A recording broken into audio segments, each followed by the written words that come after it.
couple of weeks or whatever? Well, it's Busy? not been, no, not really. It's not been too bad.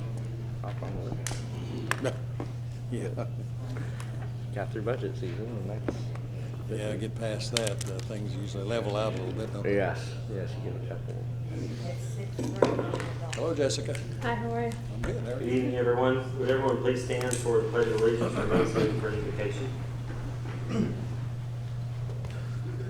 Pledge allegiance to the flag of the United States of America and to the republic for which it stands, one nation, under God, indivisible, with liberty and justice for all.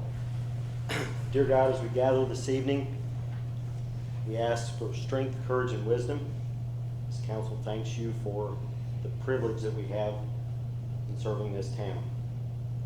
In Jesus' name we pray. Amen. Amen.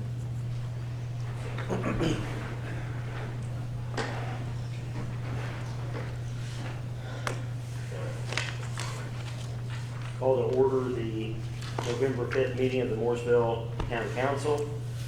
Under approval of the minutes, there were a couple places that Sandy had pointed out to me. The minutes that came to each of you council members, down where it's talking about the motion to approve the confirmatory resolutions, Sandy wanted to add on the first one Integrity LLC and on the next two TOA LLC because the companies were not mentioned there.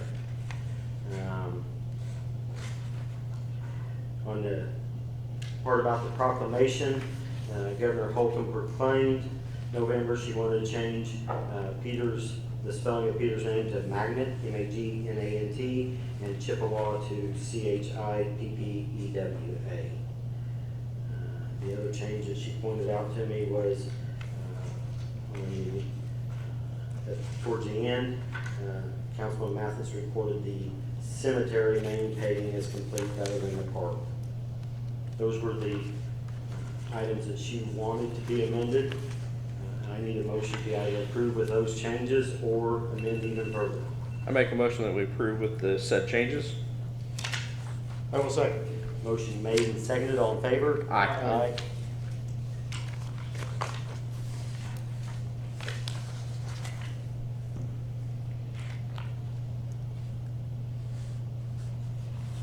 Destin 5-0. It's a public hearing for the confirmatory resolution for the RDC Shell Building. Is there anyone here to speak in behalf or against the resolution or the confirmatory resolution? Comments or questions from the board? Make a motion that we close the public hearing. Second.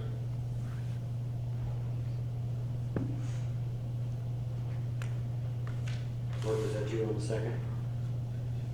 Yes. Motion made and seconded. All in favor? Aye. Do we have a resolution number? The confirmatory is 21.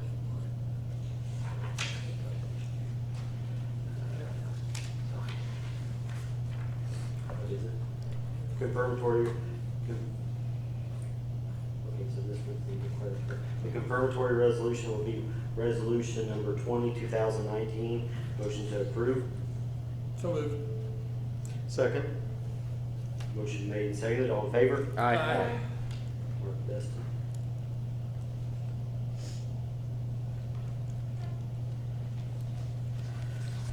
Next item on the agenda is Kenny Johnson request to hook on to our wastewater treatment system. I think I saw Kenny smiling out in the audience. Kenny, do you mind?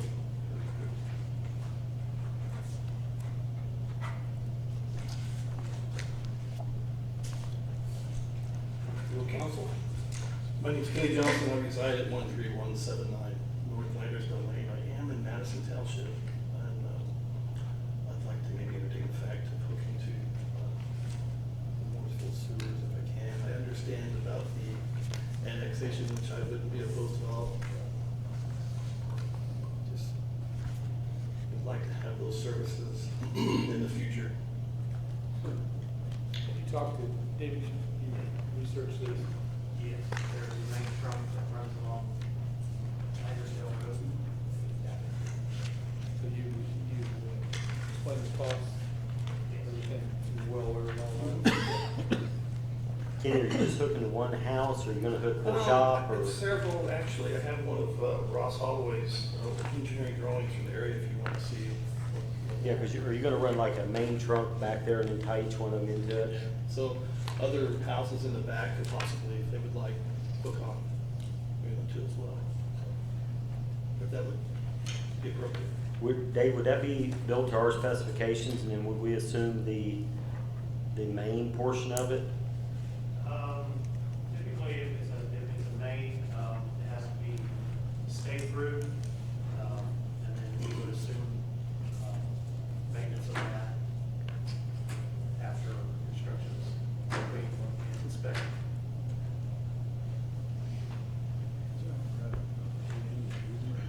Yeah, if we were going to do it, we were going to do it main.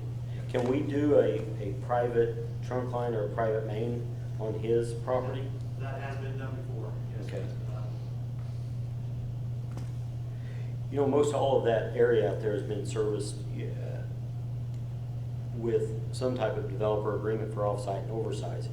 North of you, how many houses are, excuse me, back that lane Back north of lane. you?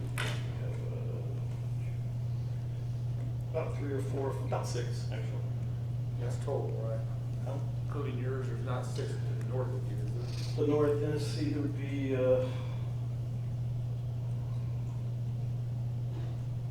5. Five or Which there six? is one of the houses that's on the, of course, I'm in Madison, and this is the line for Brown and Madison. So on the other side of the driveway, Brown, there is a pumping station, actually in the condos there at Bridgemore. But it's the access to be able to take all the houses, I don't know, I just, you have to look at it. Can I see what drawing is made of? Can I I just, just- if we can off-site and oversize that, enter into an agreement with him, I don't know, as long as we can service those other houses in the future, is what I'm thinking. it? And the maintenance for that would be ours. Just the main portion of it, Pardon me? just the main sewer line. Okay.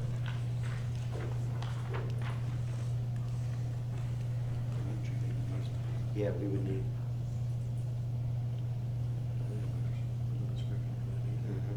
We would need everything. Can you help me out here? Is this is going to the north, so is this your house and then is this the body shop? This is the body shop. Okay. They're already connected to sewer here. This is the intersection at Bridge and Uh-huh. So you were coming up the backside rather than coming down the road? Because of all the infrastructure, there's 8-inch water line from Hill Water down through there, phone lines, gas lines. It would just be less effort to come along the other side. So if he did this as a private trunk through here, he would maintain it, but would he have to dedicate an easement? I mean, if we're not gonna go in there, No, you wouldn't, no. He's just gonna- build it to our specifications. Would it need to be like engineering involved with the, like an engineering firm for? Yeah. Your because specifications the- of those, These are your lot measurements here, and then, so we're 1,000 feet off the road by the time we're done. Dave, on a 1,000-foot run, if he's running 1,000 feet back this direction, where would we put, I mean, would we require him to put clean outs, main, or, If it's gonna be a main trunk that the town will maintain. well, where he's running it, I don't know that we could get an easement through there. I mean, it's through the yards, basically. Did you see it, Dave? Would it be a 30-foot easement normally, if they do, Or at least that, at least? or more. There's not enough room in this easement here to. There is, yeah, you're right, and it could be ascertained the same way, just would have to squeeze through and do more. Right. Just a question, I mean, because there's already an public easement there, I guess.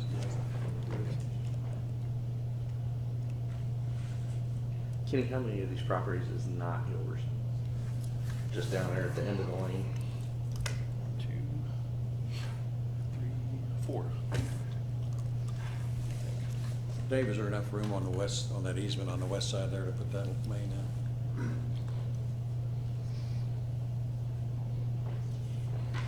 There's a, 30-foot easement here? Yeah, we could work in a 30-foot easement. That's plenty of room. If it will become ours to maintain, we'll require a manhole every 300 feet. That'd be good. And the gas lines are on the west side of this drive. That helps. And then the water line is on the east side. I'd rather do that than come up that back. Right. I know in the past, we can, I mean, we've entered into agreements with developers before for any off-site and oversizing. But if he's going all the way down through here to service these houses, obviously there wouldn't be any off-site. But if Dave would happen to say that I need it larger to pick up these properties back here, any oversizing costs, we could maybe enter into an agreement to reimburse. That'd be good. I'm not opposed to him hooking up to it, but I just want to make sure that we do this right the first time. And it's something that's not gonna be next month. It's something that we can, look at and decide. If there's some kind of engineering needs to be done, we can look at that later, so. It's not. I mean, I'm comfortable with pursuing it further. Is this, do you know the topography here? Can we get, did you already do can you get flow through here? Gravity Yeah, flow? I think it's 20 foot It's deep. very, very deep. 20 foot deep on Landersdale, so there's plenty of, I think there'd be plenty, I don't know, not understanding everything, but I think there's enough drop. And is it on, that is on the south side of Lancaster? Yes. So you have a board under. Comment from the council?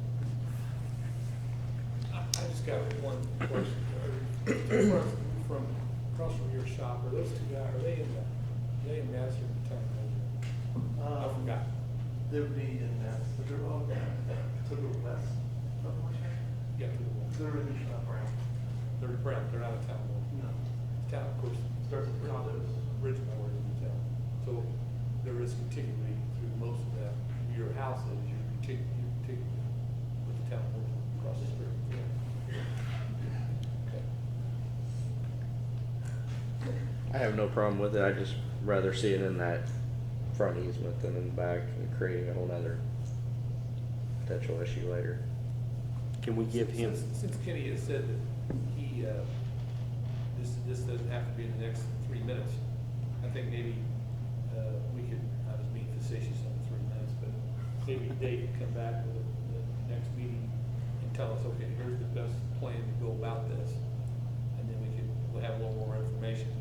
He can shoot that to us before the next meeting, and we can think of telling us. I have no problem with you doing it, but we might as well, I agree with Tom, let's do it right the first time.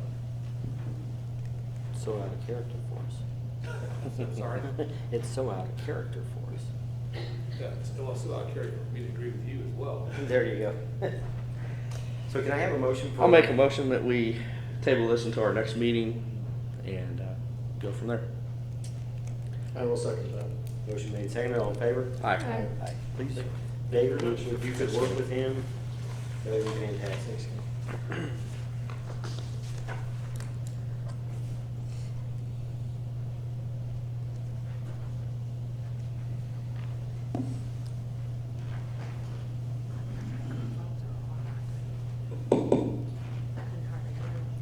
Jeff McKinney, request for use of lot on State Road 67 and 144. Is there someone here representing him this evening?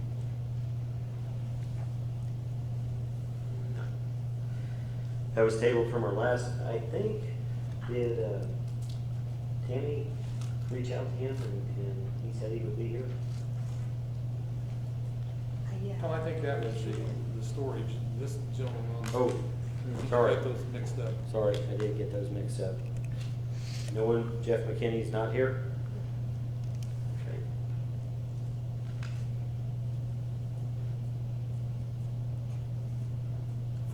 For the record, have had other contracting companies request to use that ground, and we turned that down. So I think, you know, if Mr. McKinney probably should, if we do have his number, should be called, and I think we should go ahead and vote on that to secure that, because we have done that with other contractors. We did not want them to be a gateway entry. We did not really want that to happen. So I would make a motion that we do not allow the equipment to work on that bridge to be stored on that lot. That's a motion. If it does come up, it is requested.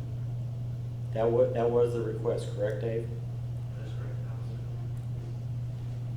Okay, I agree 100%. There's a motion on the floor to deny that request should it come up. I'll second that motion.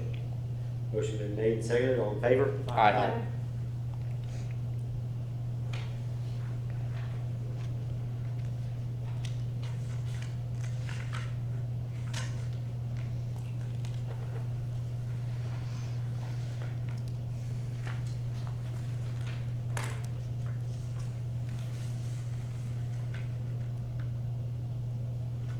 The next item on the agenda is a resolution to add a perf-covered position. This goes back, is Tim Metzger here this evening? No. This goes back to a position that he filled with the retirement of Darrell Brown. The position was covered by 1977 Police and Fire. However, the gentleman they have chosen to fill that position has already pensioned out of the 1977, and the request was for him to just be entered into the civilian perf portion of the public employee retirement fund. And we have not designated that position as an eligible position to be civilian perf covered. This was something that Debbie Mons had found out, and in order to have him on the civilian perf fund, we have to designate that position as part of the hybrid perf position. Tom, was that position prior to him taking it over, a perf covered position? Yes, it was 1977. Darrell did pension out from that. This is something we've done prior. We've only done it with our police chief in the past. Comments or questions?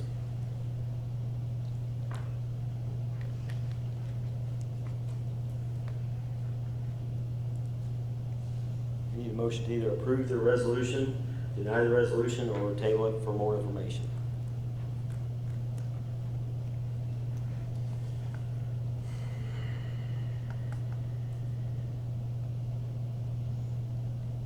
No motion comes forward. We'll wait and see if it can be put on our other agenda unless there's comments. I think it'd be too late to get one to wait until It had to be done by the end of November. okay. I think Debbie did tell me that this we were under the gun as far as having it done by the end of November. So if the council wants to take an opportunity to research or to find out more information between now and our next meeting, that would be fine also. Are we sure it's the end of November? Nope, I am not. I apologize, but I am home. Pretty sure. Pretty sure. Can we use pretty sure? What's a legal term for pretty sure? Yes, it is. Maybe. To the best of my recollection, Okay. she said that this had to be done by the end of this month in order for him to be accepted into the civilian perf come January 1st. When's our next meeting's the 19th. Yes. The 19th. There was we time. Okay. You'd like a formal motion? I will make a motion that we table this until our next meeting. I'll second that motion. Motion been made and seconded to table. All in favor? Aye. Aye. Opposed? Abstains? Mark, I don't know where you were at on that. It's fine. Okay.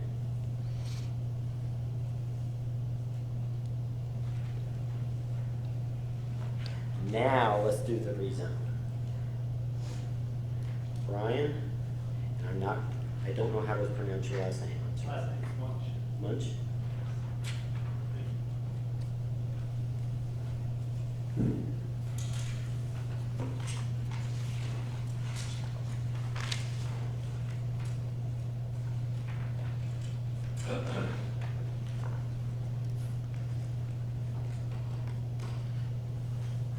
Good evening, Town Council. My name is Brian Munch with offices at 4,000 Clark Creek Road, Indiana.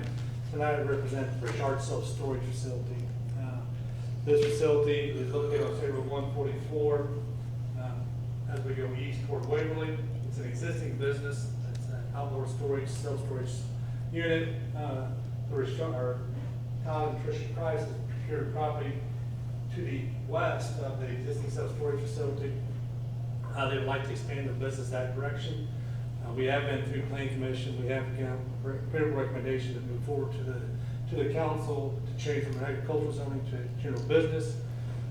When we look at the general business, we do comply with all the transition yard setbacks with the surrounding property uses. Surrounding property uses being residential to our north, agriculture to the south, agriculture to the west, and obviously there's existing commercial to the east. We've also met with the local township fire department. We have complied with their requirements to extend water main back to this property for fire protection services.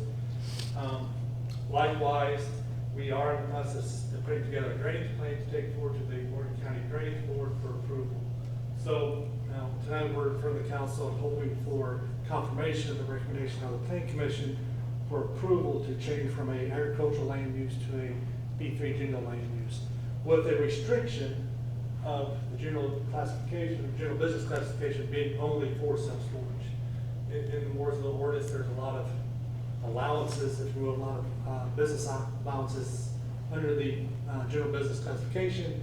We are here tonight to say we will restrict that to self-storage. With that, I'll be more than happy to entertain any questions. I thought our storage was not I-1, what is it? That was I-1. With the new UDO, it was put in a business. Is that correct, Dave? No. That was I-1.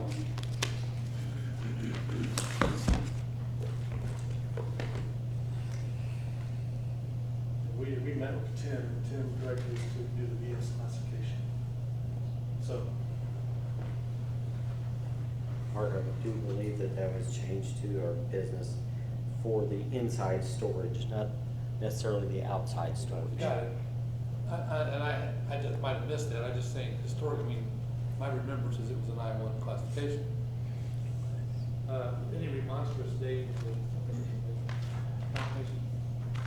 There were one demonstrator. What was the reason, Dave? She's a neighbor, she's concerned about lights, flooding, noise. She was more concerned about a past tenant in that area, landscaping. And so it, last, what was the vote on classification? For sure it was unanimous. Yeah. If Mr. Bennett gave him that classification, so I have to make the assumption that Tim knows more about that classification. And so with that, I would make a motion to approve. I do have one question for you. You own the same people own a lot just to the west of that comes out onto 144.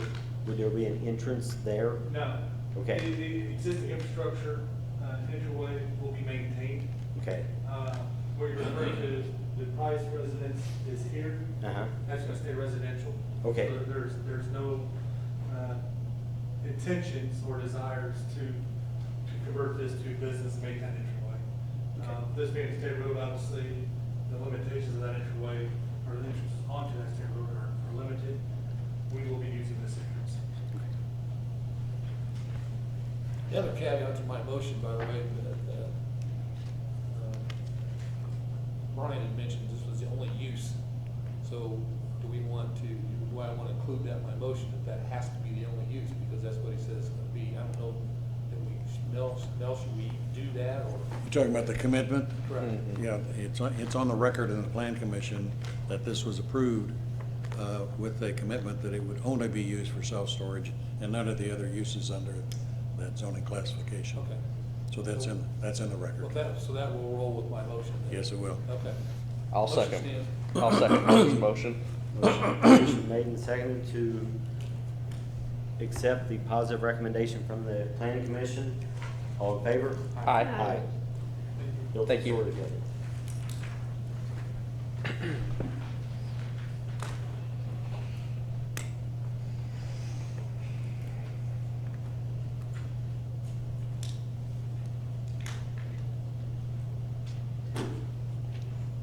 Wastewater rate setting. I think we have a gentleman here from Baker Tilly. Good evening, council. My name is Scott Miller. I'm with Baker Tilly Municipal Advisors in Indianapolis. I partner with the firm. With me tonight is Mitchell Eschweiler, one of our managers. As council may recall, back in September, we were authorized to come in and do an analysis of the wastewater rates and charges. Since that time period, Mitchell and some of our consultants have worked with Sandy and her staff and have gone through the financial records of the utility and have put together the report that you have before you tonight. Mitchell is going to go through the report at a pretty high level, and then at the end, if you have any questions, or going through it, if you have any questions, feel free to ask those along the way. We'll try to answer them as best we can, and go from there. Thank you. Thank you. Good evening, as Scott mentioned, Mitchell Eschweiler, manager with Baker Tilly. So you each have the rate study in front of you. We passed out before the meeting here. If you would like to turn to page 2. Page 2 will look at the historical financials of the sewage works. Column 1, you'll see there 2016 and 17 and 18. The first section there is looking at your cash and investment balances. One thing you'll notice there is from 2016 to 2018, the cash balance of the sewage works has been going up about $100,000 each year. Turning ahead, the next page we'll focus on is page 4. Page 4 lays out your current rates along with some Indiana communities in your area. The green line there represents your current rate for 4,000 gallons. So a current customer using 4,000 gallons would pay a bill of $30.87. The 3 yellow bars we'll talk about in additional detail. We are showing 3 separate alternatives in this report. The first alternative looks at your current operations, and then alternative 2 and 3 look at 2 different projects at separate costs. Turning ahead to page 5. Page 5 is the comparison of your account balances with the minimum balances required for your outstanding bond ordinance on the 2010 bonds. The first column there shows the current account balances at the end of 2018. In total, the utility had about $4.3 million in cash. The minimum balance required for your outstanding bond ordinance is $2,125,000. So you'll see your variance or the amount of cash you have in addition to the minimum balance is about $2.2 million. Now, one thing I'm going to point out there is the note you'll see down below. You did have about $1.3 million earmarked for a clarifier replacement. So you did have $2.2 million, and about 1.3 is going to be used for that improvement. The next page we'll walk through is page 7. Page 7 is the amortization of your outstanding 2010 bonds. Payments on those bonds are made through 7/15/2031, and as you can see in the far right column, average just under $600,000 each year. On page 8, Page 8 shows the construction and non-construction costs associated with the proposed project. You'll see in the first column, the project includes various lift station enforcement improvements. Alternative 1, which is the first column there, we're looking at total construction costs of just under $2.4 million. And if we include the estimated non-construction costs, which includes engineering, an underwriter's discount, assuming we would sell this bond on the open market, a rating fee, and then allowance for financial and legal services. The total estimated project cost is $3,035,750. And then looking at looking in the last column, alternative 3, this would include some additional lift station enforcement projects. And total estimated construction cost is $4,236,000, and including non-construction costs, $5,290,000. Page 9 looks at alternative 2. So as part of this financing, we're proposing to wrap the proposed 2019 or 2020 bond issue around your outstanding bonds. So you'll see there in the column labeled principal, we're deferring principal payments here till January 15, 2032. And this will allow you to keep your annual debt service payments relatively level and keeping the rates as low as possible.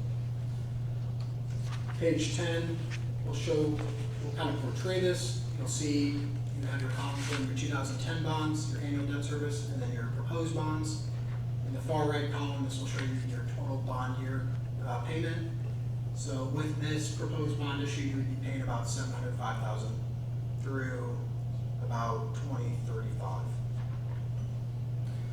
Page 11, this shows the second alternative, the project that's $5,290,000. Again, we're proposing to wrap this around your outstanding bonds to keep payments level. Page 12. Page 12, similar to what we showed before, your bond year total in this scenario would be about $780,000 annually.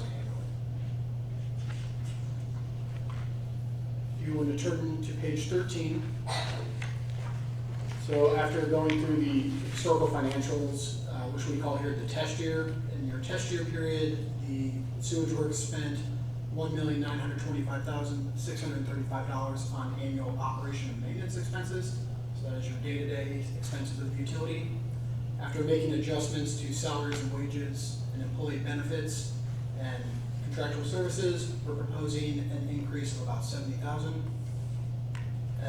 The large makeup there is the employee benefits. We're proposing about 10% increase in your health insurance. That makes about $40,000 of that increase. We have included allowance for inflation and then any unforeseen contingencies that may arise, and that's another $59,852. So in total, we're showing your pro forma annual cash operating disbursements of $2,054,904. The next couple of pages goes through those adjustments in detail. I will skip past those for now. If you want to turn to page 16, page 16 looks at your pro forma annual revenue requirements and your annual operating receipts. And we are showing 3 separate alternatives here. The first alternative is looking at your status quo or excluding this project. So one thing to keep in mind here is your last rate increase was back in 2010 for the 2010 bonds. So it's been almost 10 years since you've done a rate increase on the sewage works. Going through this line item, the first column there, looking at your operation and maintenance disbursements, $2,054,900. Your debt service, you currently pay just under $600,000 annually for debt service. And then replacements and improvements, we provide an allowance equal to your annual depreciation expense. So in total, your annual revenue requirements would be $3,242,700. We do deduct out some of your other charges that you receive, your interest income, miscellaneous receipts, and sewer liens. After deducting those, we show a net annual revenue requirements of $3,023,600. The next section looks at your annual receipts, what you're collecting through your rates and charges. We've broken this out between your minimum residential users, those using 2,000 or less. You generate $323,000 from those customers. All other users would be $1,979,400, and then you do receive an annual TIF contribution of $300,000. As part of this rate increase, we are including a new minimum charge. So any residential user using 2,000 gallons or below will get the same rate as what they would be currently be paying under the current charges. So their bill would essentially stay the same. So that's the line item you see for the net increase, the $36,300. So in the first column there, your total additional receipts that would be required would be $384,900. and looking at an average residential bill, which is for 4,000 gallons, is currently $30.87. You would be adding $6 to that average bill. So the average residential customer would pay $36.87. Columns 2 and 3 are adding on that additional debt service that we showed earlier. The only real line you'll see change there is the proposed debt service. Looking at interest-only payments there for the first 10 to 15 years.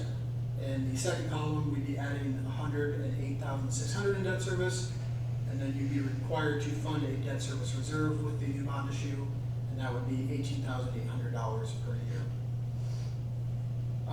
Moving down to the bottom there, your additional receipts required under the second alternative would be $654,200, and that would be an increase to the average residential bill of $10.26.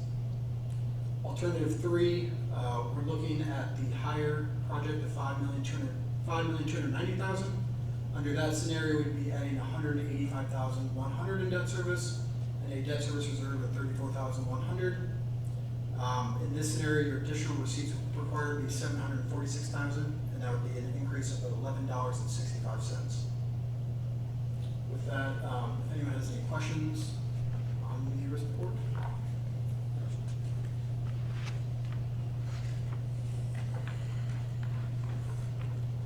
On pages 18, we do show the current rates along with the alternative 1, 2, and 3. If you look right before section 2, you'll see the fixed minimum residential charge. In the present rates, that is 0. We don't have there is no minimum charge currently. To ease the burden on fixed income users, we have proposed that rate would be, we would implement a minimum charge of $23.91 for those customers with a 5/8-inch meter and using 2,000 or less gallons.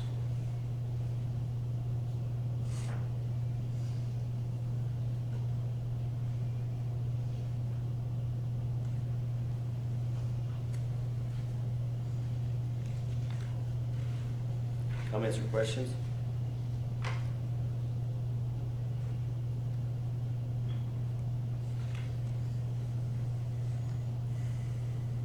The minimum bill portion, we've all talked about it, thought about it. What's the impact on people that are struggling, don't use a lot of water, single, elderly, retired, fixed income, and the impact that a rate increase would have on them. Still trying to protect the publicly owned utility and its integrity, but ease the burden there.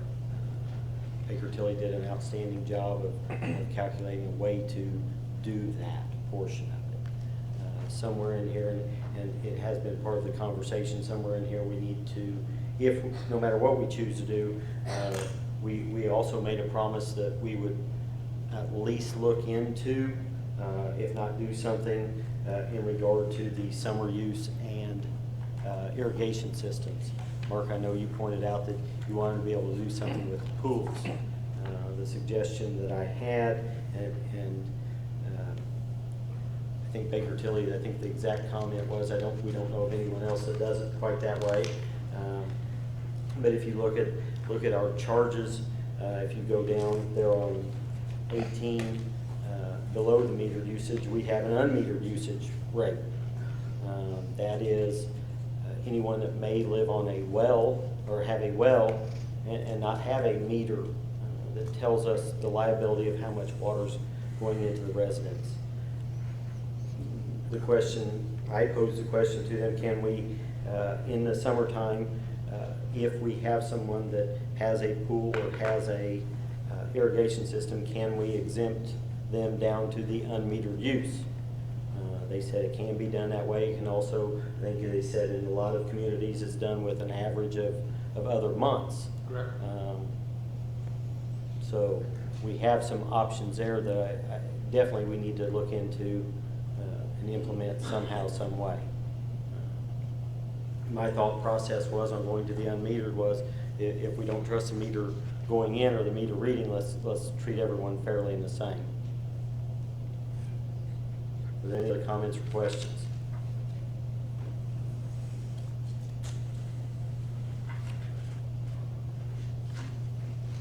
Chief Lake decided to do a nice job as far as pulling the numbers out, so understood, so nice job.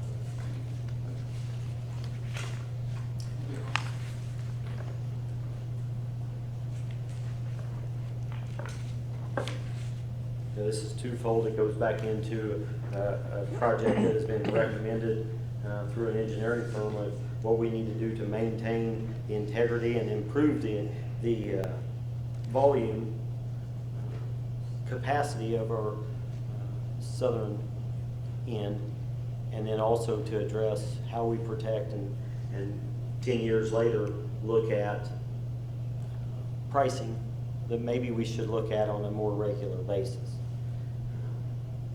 It's always a hot topic when it comes to raising sewer rates, but it's still protecting the publicly owned utility.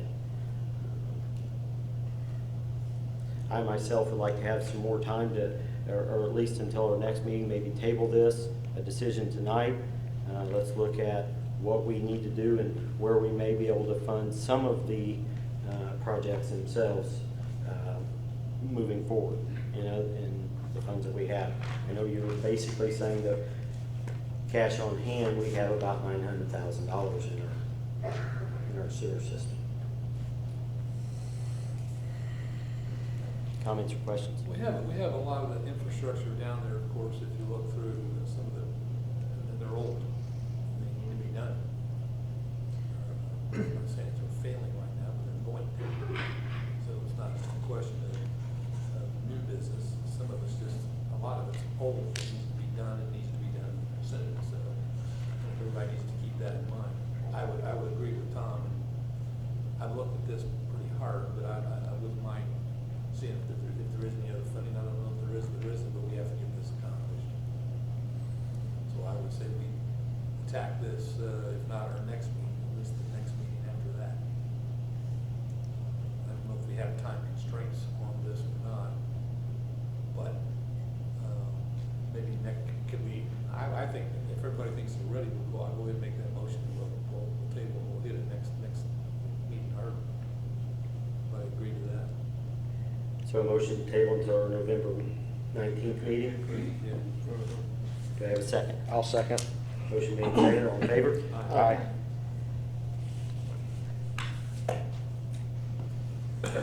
Thank you very much, gentlemen. The next item is the trick or treat discussion. Wednesday and Thursday, I think every council member probably received a call asking, are we going to cancel trick or treating? The weather forecast was terrible. The surrounding communities were addressing what they could or could not do.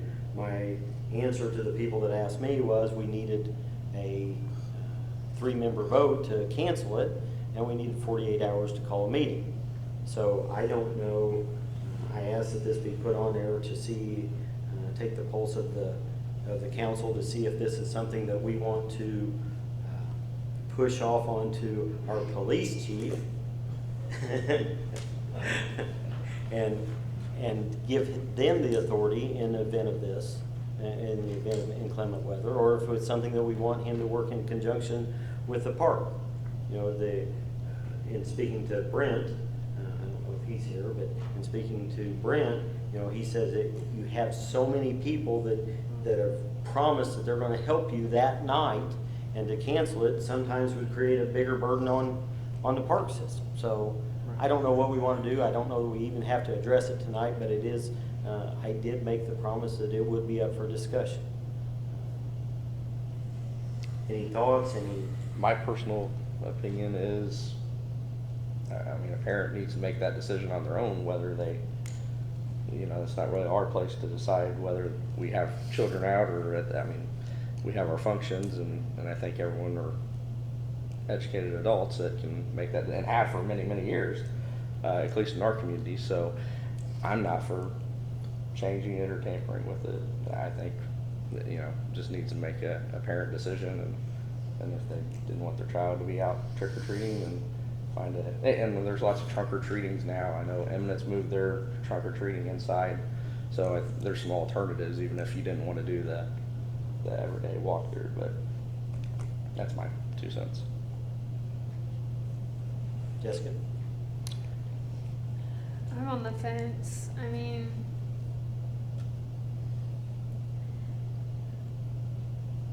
it's nice. I mean, the next day was beautiful. So, you know, like if we could have changed it to Friday, it probably would have been nice for a lot of families. But I understand the park, you know, so many people are dedicated and you need that time. So I think, depending on what the chief and park, I say maybe leave it up to them, since they're the head of, you know, the park has the trick-or-treating every year. Maybe they can make the decision over what our decision is.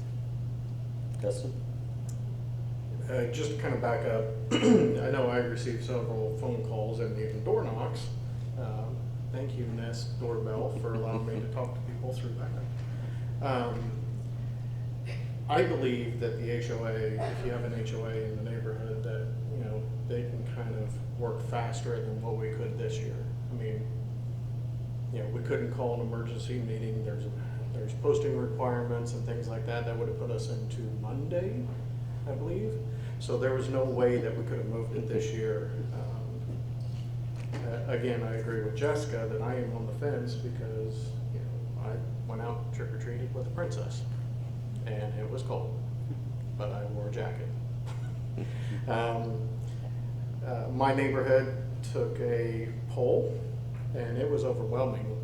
I mean, it wasn't even close that we keep it on that designated day. That parents have made plans, things like that. You know, it's kind of a tradition to do that. And I was also reminded that people donate money and time to the park as well.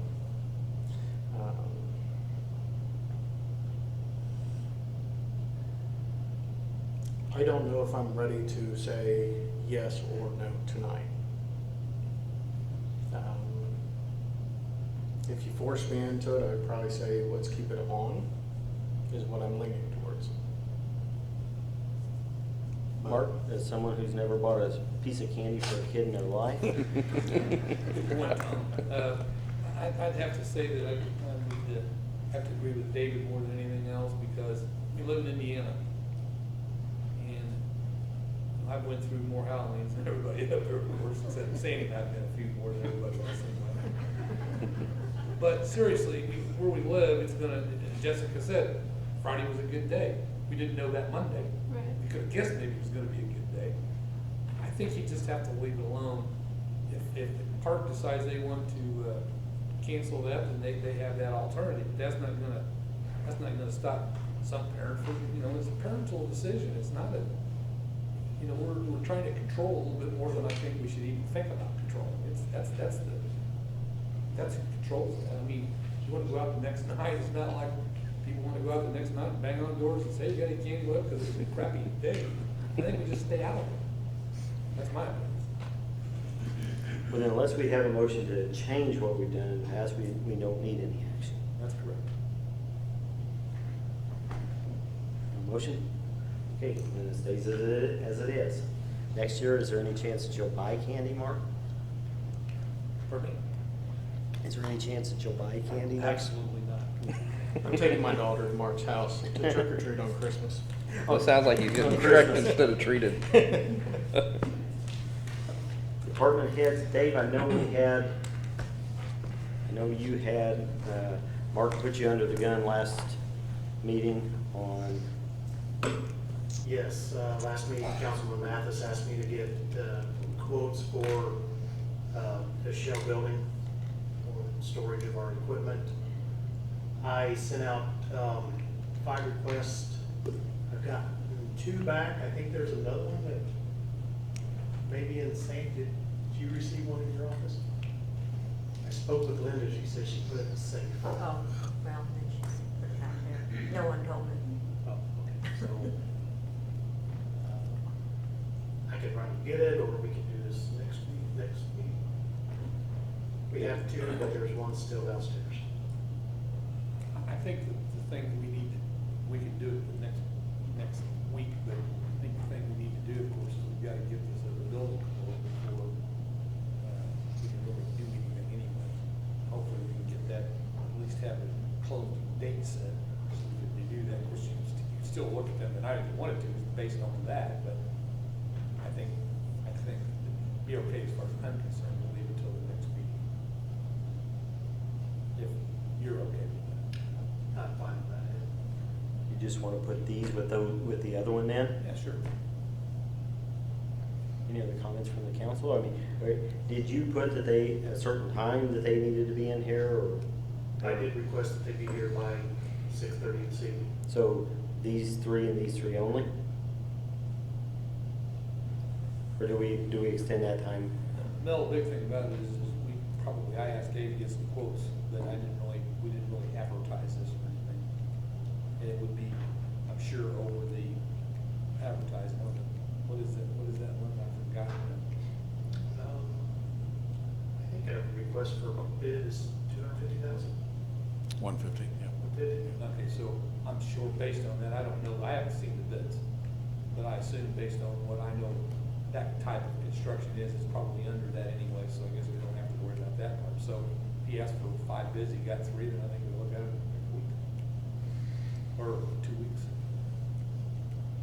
Okay, so is that a motion to table? It is. I have a motion to table. May I have a second? Second. Motion been made and seconded. All in favor? Aye. Aye. Who is the second?